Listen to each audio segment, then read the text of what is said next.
আমি মনে করি যদি আমি কিছু শিখে থাকি আর সেটা যদি আরও কাউকে শেখাতে পারি তবেই আমার শেখাটা সার্থক।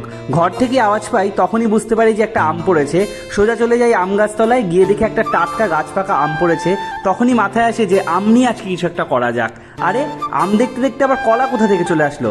হ্যাঁ, তোমাদেরকে তো সেটাই বলবো। আমরা যেমন খুব সহজেই কলা এইভাবে ছাড়িয়ে খেয়ে নিতে পারি, আজ তোমাদের শেখাবো যে আমও তোমরা কিভাবে এইভাবে ছাড়িয়ে খাবে। প্রথমেই আমটাকে ভালো করে ধুয়ে নিতে হবে, কারণ আমের মধ্যে অনেক কষ রয়েছে। একটা চামচ, এই ক্ষেত্রে আমরা ছুরি ব্যবহার করব না, কারণ হাতে নিয়ে আমটা কাটতে গেলে ছুরির সাহায্যে আমাদের হাতটা কেটে যেতে পারে। এবার আমের উপরের দিকটা, মানে যে দিকটাতে আমের কষ থাকে, সেটা চামচের হাতল দিয়ে ঠিক এতটা ডিপ করে কেটে নিতে হবে যেন আম খাওয়ার সময় আমাদের কোনো রকম কষ না লাগে। তারপরে ওপর থেকে নিচ বরাবর ঠিক এরমভাবে আস্তে আস্তে 4-5টা স্লাইস করে নিতে হবে। তারপরে ঠিক কলার মতন করে আমাদের আমটাকে ছাড়িয়ে নিতে হবে।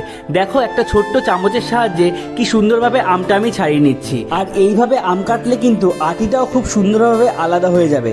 তার ফলে কিন্তু আম খেতে আমাদের আর কোনো রকম অসুবিধা হবে না, আটির মতন গড়াগড়ি খাবে। আর আমের রংটা দেখো কত সুন্দর, আর আমটা খেতে আর কি বলবো, আমের রাজা হিমসাগর, তোমরা সবাই জানো এর টেস্ট কতটা হয়। সেটা যদি হয় আবার নিজের বাড়ির গাছের। তোমরা জানিও আমার এই আম কাটার টেকনিকটা তোমাদের কেমন লাগলো। তোমরা অবশ্যই এই টেকনিকটা ফলো করো। সবাই ভালো থেকো, সুস্থ থেকো, দেখা হচ্ছে আবার নতুন কোনো ভিডিওতে।